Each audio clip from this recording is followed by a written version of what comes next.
Hello, students. Today we are going to start our very first chapter of class 12th biology. And I will be teaching you complete 12th class biology with NCERT textbook in detail. In the preceding class, you have already studied till unit 5th, and from this class onwards you will be studying unit 6, that is reproduction. Reproduction comprises of 4 chapters. Chapter 1st, reproduction in organism. Chapter 2nd, sexual reproduction in flowering plant. Chapter 3rd, human reproduction. And chapter 4th, reproductive health. Let's start with chapter 1st, that is reproduction in organism. इस chapter के अंदर आपको दो main topic पढ़ने हैं, asexual reproduction and sexual reproduction. इन दोनों topics को आप लोअर क्लासेस में ऑलरेडी पढ़ चुके हो, बट यहाँ पे आपको इनको डिटेल में पढ़ना है. Topics covered under asexual reproduction are binary fission, multiple fission, budding, spore formation, fragmentation, vegetative propagation, sporulation. And topics covered under sexual reproduction are pre-fertilization, fertilization and post-fertilization. इन सभी टॉपिक्स को अपन बहुत डिटेल में पढ़ेंगे. Students, मैं आपको chapter पढ़ाने से पहले कुछ इम्पॉर्टेंट पॉइंट्स पढ़ाऊंगी जो बहुत ज़्यादा यूज़फुल होंगे आपको एनसीईआरटी समझने के लिए. स्टार्ट करते हैं लाइफ स्पैन से. लाइफ स्पैन क्या होता है? The period from birth to the natural death of an organism represents its life span. क्या मतलब है इसका? बर्थ से लेकर नेचुरल डेथ के बीच में जो पीरियड होता है उसे कहते हैं लाइफ स्पैन. अब अगर लाइफ स्पैन की अपन बात करें तो लाइफ स्पैन को डिफरेंट फेजेस में अपन ने डिवाइड कर रखा है. सबसे पहले आता है बर्थ. बर्थ मतलब, जैसा अपन जानते हैं, बर्थ मतलब किसी भी ऑर्गेनिज्म का जन्म होना. सबसे पहले ऑर्गेनिज्म का क्या होगा? बर्थ होगा. बर्थ होने के बाद में धीरे धीरे उसकी बॉडी क्या होगी? ग्रो होगी, मैच्योर होगी, and it will reach to a certain age of maturity, जिसमें ऑर्गेनिज्म क्या कर सकता है? सेक्सुअली रिप्रोड्यूस कर सकता है. बट सेक्सुअल रिप्रोडक्शन करने से पहले ऑर्गेनिज्म क्या करेगा? मैच्योर करेगा, और उस ड्यूरेशन को कहते हैं जुवेनाइल फेज. जुवेनाइल फेज़ के बाद में आता है रिप्रोडक्टिव फेज़. नाम से समझ में आ रहा है, रिप्रोडक्टिव फेज़ अपन किसे बोलते हैं? इस फेज़ में ऑर्गेनिज्म क्या कर सकता है? रिप्रोड्यूस कर सकता है. Organism is able to reproduce their young once और ऑफस्प्रिंग सिमिलर टू इटसेल्फ. जैसे अपन देखते हैं ह्यूमंस में, तो girls at the age of puberty they are able to reproduce. तो वो कौन सा फेज़ है उनका? Reproductive phase. रिप्रोडक्टिव फेज़ के बाद में अल्टीमेटली कौन सा फेज़ आएगा? Senescent phase. सेनेसेंट फेज़ का मतलब होता है ओल्ड एज. ओल्ड एज अपन किसे बोलते हैं? जैसे गर्ल्स में ही अपन बात करें ह्यूमंस में, तो at the age of 40 to 45 girls are not able to reproduce their young ones. जिस पीरियड को अपन बोलते हैं मेनोपॉज, तो वो कौन सा फेज़ है? Senescent phase. And senescent phase ultimately leads to death of the organism. मतलब कोई भी ऑर्गेनिज्म है, सबकी क्या होगी? एक ना एक दिन डेथ होगी. No individual is immortal. कोई भी इंडिविजुअल इमोर्टल नहीं है, अमर नहीं है. सारे ऑर्गेनिज्म की क्या होगी? डेथ होगी. मतलब बर्थ से लेकर डेथ तक का जो पीरियड है उसे अपन क्या बोलते हैं? Life span. नेक्स्ट है life span of some organism. अगर अपन बात करें सारे ऑर्गेनिज्म के लाइफ स्पैन के बारे में, तो लाइफ स्पैन सारे ऑर्गेनिज्म का डिफरेंट होता है. It can be as short as 1 day और it can be as long as few thousand years. जैसे अपन यहाँ देखें मे फ्लाई, तो मे फ्लाई का लाइफ स्पैन कितना है? 1 day. यही अपन देखिए बोर हेडवेल, तो उसका लाइफ स्पैन कितना है? 150 to 200 years. तो लाइफ स्पैन सारे ऑर्गेनिज्म का वैरी करता है. वो बहुत छोटा भी हो सकता है और बहुत ज़्यादा, बहुत सालों का भी हो सकता है. नेक्स्ट है life span of the organism are not necessarily related with their size. ये पॉइंट आप ध्यान रखना। लाइफ स्पैन जो होता है वो साइज़ पे बिल्कुल भी डिपेंड नहीं करता है। जैसे अपन एग्जाम्पल के देखते हैं, क्रो है और पैरेट है, both are having approximately similar size, दोनों की साइज़ लगभग सिमिलर है, बट दोनों का लाइफ स्पैन बहुत ज़्यादा डिफरेंट है।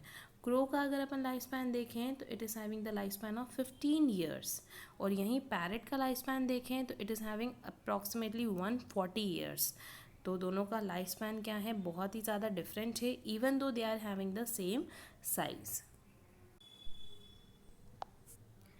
नेक्स्ट अपन देखते हैं, तो यहाँ पे अपने को ये पता चलता है कि लाइफ स्पैन कुछ भी हो इंडिविजुअल का, सारे इंडिविजुअल की एक दिन क्या होती है, डेथ होती है। That is no individual is immortal, कोई भी इंडिविजुअल इमोर्टल नहीं है, अमर नहीं है। बट अभी अपन क्या पढ़ रहे हैं, बायोलॉजी पढ़ रहे हैं, ये तो यहाँ पे आपको एक्सेप्शंस देखने को मिलेंगे। तो एक एनसीईआरटी में आपको क्वेश्चन मिलेगा, why do we say that there is no natural death in single celled organism. Single celled organism में अपन ऐसा क्यों कहते हैं कि उनकी कोई नेचुरल डेथ नहीं होती है। या फिर इसी क्वेश्चन को इस तरह से भी बोल सकते हैं, why single celled organism are said to be immortal. ऐसा क्यों कहते हैं कि सिंगल सेल्ड ऑर्गेनिज्म इमोर्टल है। इमोर्टल का मतलब अपन क्या बोलते हैं, अमर है। ऐसा क्यों कहते हैं, तो इसको एग्जाम्पल के तौर से समझते हैं। सिंगल सेल ऑर्गेनिज्म का एग्जाम्पल है अमीबा। अमीबा की अगर अपन बात करें तो अमीबा का इरेगुलर शेप होता है। जैसे ही उसका ग्रोथ होती है, बर्थ होती है, तो वो धीरे धीरे क्या करेगा, ग्रो होगी उसकी बॉडी, मैच्योर होगी। देन ये जो आपको न्यूक्लियस दिख रहा है, सबसे पहले क्या डिवाइड करता है, इसका न्यूक्लियस डिवाइड करता है। एक न्यूक्लियस से दो न्यूक्लियस बनते हैं। जब न्यूक्लियस डिवीजन की प्रोसेस होती है तो उसे अपन बोलते हैं कैरियोकाइनेसिस। जैसे ही न्यूक्लियस डिवाइड होता है तो ये साइटोप्लाज्म फिर क्या होगा, डिवाइड होगा। साइटोप्लाज्म जब डिवाइड होता है तो उस प्रोसेस को कहते हैं cytokinesis, and ultimately it leads to 2 daughter cells. Amoeba के 2 डॉटर सेल्स बन गए हैं। मतलब ओवरऑल क्या हो रहा है, यहाँ पे एक अमीबा से 2 अमीबा बन रहे हैं। तो यहाँ पे अपन क्या देख रहे हैं कि amoeba keeps on dividing by asexual reproduction. Amoeba क्या कर रहा है, डिवाइड करता जा रहा है by means of asexual reproduction into 2 daughter cells. Overall amoeba की कोई नेचुरल डेथ नहीं हो रही है। Amoeba can die because of some external factors. External factors से वो मर सकता है, जैसे हाई टेम्परेचर, पीएच। अगर ये बहुत ज़्यादा वेरी करता है तो उससे अमीबा की डेथ हो सकती है। A single celled organism keeps on dividing into 2 by asexual reproduction. ये असेक्सुअल रिप्रोडक्शन से क्या कर रहा है, डिवाइड कर रहा है। So at the end of their life cycle they simply divide and not die naturally. They die only because of external factors like high temperature or pH. For example, amoeba. ये question आपको NCERT में given है, but इसका answer given नहीं है, देख लीजिएगा आप। अब ये देखते हैं अपन, एनसीईआरटी का ही पेज आपको फर्स्ट पेज दे रखा है ये। Each and every organism can leave only for a certain period of time. कोई भी ऑर्गेनिज्म एक सर्टन पीरियड तक रह सकता है। अभी मैंने आपको बताया कोई भी इंडिविजुअल इमोर्टल नहीं है। The period from birth to natural death of the organism represents its life span. इसके बारे में अपन ऑलरेडी बात कर चुके हैं। अब यहाँ पे आपको कुछ बता रखा है कि एनसीईआरटी के जब नेक्स्ट पेज पे आप देखेंगे तो वहाँ पे आपको लाइफ स्पैन दे रखे हैं। नेक्स्ट अपन देखते हैं, isn't it both interesting and intriguing to note that it may be as short as few days or as long as 1000 years। Life span जो होता है वो बहुत ज़्यादा छोटा भी हो सकता है और बहुत ज़्यादा सालों का भी हो सकता है। Between these extreme conditions are the lifespan of most other living organism. You may note that the lifespan of the organism are not necessarily correlated with their size. Already मैं आपको बता चुकी हूँ कि लाइफ स्पैन साइज पर depend नहीं करता है। The size of crow and parrot are not very different, yet their lifespan show a wide difference. Crow और पैरट का एग्जाम्पल दिया था। क्रो ओनली 15 ईयर्स तक जीता है, और यही पैरट अपन देखें तो 140 ईयर्स तक जी सकता है, but they are having similar size. तो साइज पे लाइफ स्पैन डिपेंड नहीं करता है। सिमिलरली मैंगो ट्री एक और एग्जाम्पल है। Mango tree and peepal tree, they are having similar size, but mango tree का लाइफ स्पैन बहुत ज़्यादा कम है comparable to peepal tree. Whatever whatever be the life span, death of every individual is certainty. Life span कुछ भी हो individual का, but death होना क्या है, सर्टेनिटी है. एक न एक दिन सबको मरना है. That is no individual is immortal, मतलब कोई भी इंडिविजुअल अमर नहीं है except single cell organism. Exception सब जगह मिलेंगे आपको बायोलॉजी में, एक्सेप्ट क्या है, सिंगल सेल ऑर्गेनिज्म. उसके बाद एक क्वेश्चन दे रखा है, why do we say that there is no natural death of single cell organism. ऐसा अपन क्यों कहते हैं कि सिंगल सेल ऑर्गेनिज्म की डेथ नहीं होती है. तो इसका आंसर मैं ऑलरेडी आपको आगे बता चुकी हूँ. Given this reality, have you ever wondered how vast number of plants and animal species have existed on Earth for several thousands of years?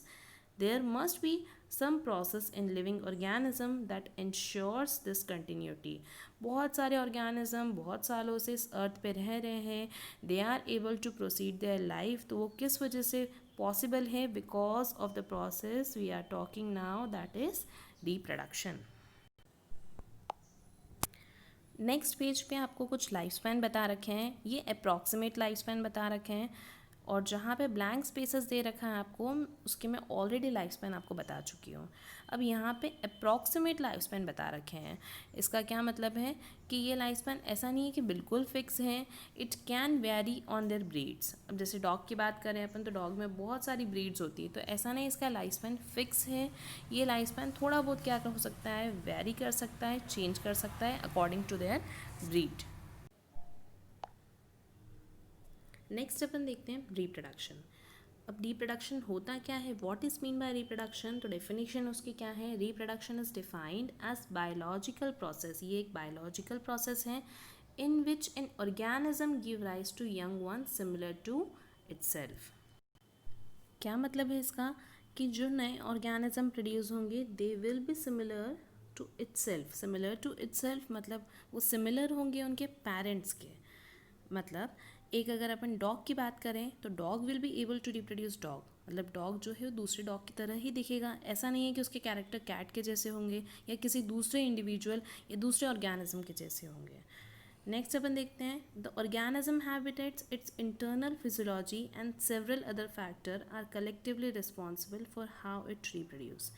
Organism का हैबिटेट, वो कहाँ पे रहता है, क्या एनवायरनमेंट है, इट्स इंटरनल फिजियोलॉजी, उसकी बॉडी की फंक्शनिंग कैसी है, ये सारे फैक्टर्स रिस्पॉन्सिबल होते हैं कि ऑर्गेनिज्म किस तरह से रिप्रोड्यूस करेगा. मतलब असेक्सुअली रिप्रोड्यूस करेगा या फिर सेक्सुअल रिप्रोडक्शन करेगा. दो टाइप से रिप्रोडक्शन के, sexual reproduction and sexual reproduction.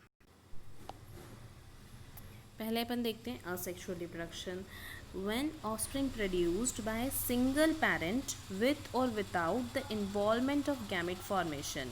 जब ऑस्प्रिंग कैसे प्रोड्यूस होंगे, सिंगल पेरेंट से, इसके अंदर सिर्फ एक ही पेरेंट इन्वॉल्व रहेंगे, उसे अपन बोलते हैं असेक्सुअल रिप्रोडक्शन. बेस्ट एग्जाम्पल है अमीबा. इसे और डिटेल में अपन आगे नेक्स्ट लेक्चर में पढ़ें. नेक्स्ट है sexual reproduction. When two parents मतलब दोनों पेरेंट्स इन्वॉल्व रहते हैं, male and female both are involve in this process, participate in the reproductive process and also involve fusion of male and female gamete. इसके अंदर दोनों gametes produce होते हैं. Mails के अंदर मेल गैमेट प्रोड्यूस होते हैं, फीमेल के अंदर फीमेल गैमेट प्रोड्यूस होते हैं, and both leads to fusion. और दोनों को क्या होता है, फ्यूजन होता है, जिसे अपन क्या बोलते हैं, सेक्सुअल रिप्रोडक्शन. बेस्ट एग्जाम्पल इसका क्या है, ह्यूमंस में स्पर्म प्रोड्यूस होते हैं मेल्स में, and ova are produce inside the female body, and both fuse to form fusion होता है, जिसे अपन क्या बोलते हैं, फर्टिलाइजेशन. नेक्स्ट है differentiate between sexual and asexual reproduction. ये question examination point of view से बहुत ज़्यादा इंपॉर्टेंट है, बहुत बार पूछा जाता है. डिफरेंस बताइए असेक्सुअल एंड सेक्सुअल रिप्रोडक्शन में. देख लीजिए आप points. Asexual reproduction, only one organism is involve. ये अपन ऑलरेडी पढ़ चुके हैं. इसके अंदर सिर्फ वन ऑर्गेनिज्म इन्वॉल्व रहता है. यही सेक्सुअल रिप्रोडक्शन में अपन देखें, टू पेरेंट्स आर इन्वॉल्व. यहाँ पे कितने पेरेंट्स इन्वॉल्व रहते हैं, दो parent, that is male and female. Fusion of gamete do not take place. यहाँ पे कोई भी गैमेट का फ्यूजन नहीं होता है असेक्सुअल में. और यहाँ पे अपन क्या देख रहे हैं, फॉर्मेशन भी होता है. फॉर्मेशन मतलब मेल्स के अंदर मेल गैमेट प्रोड्यूस होते हैं, फीमेल्स के अंदर फीमेल गैमेट प्रोड्यूस होते हैं, एंड बोथ फ्यूज, दोनों के अंदर फ्यूजन होता है गैमेट्स का. Asexual reproduction only mitotic division, mitotic division को अपन इक्वेशनल डिवीजन भी बोलते हैं, किसके अंदर होता है, असेक्सुअल रिप्रोडक्शन में। और यही सेक्सुअल रिप्रोडक्शन की बात करें तो यहाँ पे मियोसिस डिवीजन एंड माइटोसिस दोनों डिवीजन होता है किसके अंदर, सेक्सुअल रिप्रोडक्शन। मियोसिस और माइटोसिस ये दोनों टॉपिक्स आप 11th में पढ़ चुके हैं। असेक्सुअल में देखिए, it result in clone formation, यहाँ पे किसका फॉर्मेशन होता है, क्लोन। क्लोन का क्या मतलब है, individual which are genetically and morphologically similar. Genetically मतलब उनके जीन्स क्या होंगे, बिल्कुल सेम होंगे। मॉर्फोलॉजिकली मतलब अपीयरेंस भी क्या होगा, बिल्कुल सेम होगा। मतलब अपीयरेंस जो पेरेंट का है वैसा ही बिल्कुल ऑफस्प्रिंग का होगा। यहाँ पे कोई भी वेरिएशंस नहीं होते हैं। यही अपन सेक्सुअल की बात करें तो recombination and variation, recombination and variation take place, मतलब यहाँ पे चेंजेस होंगे, वेरिएशन होंगे। वेरिएशन क्यों हो रहा है यहाँ पे, क्योंकि यहाँ पे दो पेरेंट्स इन्वॉल्व है, that is male as well as female, इसलिए recombination and variation take place in sexual reproduction. Last point देख लीजिए, it is a quick method. Sexual reproduction बहुत ही क्विक मेथड है, बहुत कम टाइम लगता है इसके अंदर नए ऑर्गेनिज्म प्रोड्यूस होने में। यही अपन सेक्सुअल रिप्रोडक्शन देखें तो it is a very slow method. Sexual reproduction क्या है, बहुत ही स्लो मेथड है मल्टीप्लिकेशन इन ऑर्गेनिज्म का। नेक्स्ट आपको ये एनसीईआरटी का ही पैराग्राफ दे रखा है, उसे देख लेते हैं अपन। Reproduction is defined as the biological process, definition में आपको ऑलरेडी बता चुकी हूँ, in which an organism give rise to young one similar to itself. Biological process है जिसमें ऑर्गेनिज्म यंग वंस प्रोड्यूस करेंगे जो कि बिल्कुल उसके जैसे ही सिमिलर होंगे। तो organism grow, mature and in turn produce offspring. एक साइकिल चलती है, ग्रोथ होती है, बर्थ होता है, फिर मैच्योर होती है, फिर वो नए ऑफस्प्रिंग क्या करते हैं, प्रोड्यूस करते हैं। Thus there is a cycle of birth, growth and death. Next आपको बता रखा है क्या, वेरिएशंस के बारे में 5th चैप्टर में पढ़ेंगे। वेरिएशन जो कि मैं आपको डिफरेंस में बता चुकी हूँ किसके अंदर होता है, सेक्सुअल रिप्रोडक्शन के अंदर। Next, there is large diversity in biological world and each organism has evolved its own mechanism to multiply and produce offspring. बहुत ज़्यादा डाइवर्सिटी है इस वर्ल्ड के अंदर, बहुत डिफरेंट ऑर्गेनिज्म आपको देखने को मिलते हैं और हर ऑर्गेनिज्म ने अपने आप को इवॉल्व कर रखा है कि वो किस तरह से मल्टीप्लाई करेगा या फिर नए ऑफस्प्रिंग को प्रोड्यूस करेगा। अब कुछ इंपॉर्टेंट पॉइंट जैसे ऑर्गेनिज्म का हैबिटेट, उसकी इंटरनल फिजियोलॉजी और कुछ फैक्टर्स रिस्पॉन्सिबल रहते हैं कि ऑर्गेनिज्म किस तरह से रिप्रोड्यूस करेगा। मतलब either it will produce by asexual reproduction या फिर सेक्सुअल रिप्रोडक्शन से वो प्रोड्यूस करेगा। Based on whether there is the participation of one organism, अगर सिर्फ एक ऑर्गेनिज्म इन्वॉल्व है या फिर दो ऑर्गेनिज्म और two in the process of reproduction, it is of two type, जो ऑलरेडी बता चुकी हूँ मैं। When organism is produced by a single parent with or without the involvement of gamete formation, the reproduction is asexual. When the two parents opposite sex participate in the reproduction process and also involve fusion of male and female gamete, it is called asexual reproduction. अगर दो parents involve हैं तो वो sexual reproduction है जिसके अंदर gametes का involvement होता है। अगर सिर्फ सिंगल पेरेंट इन्वॉल्व होता है तो उसे अपन बोलते हैं asexual reproduction. Thank you. And in the next video, I will be teaching you asexual reproduction in detail.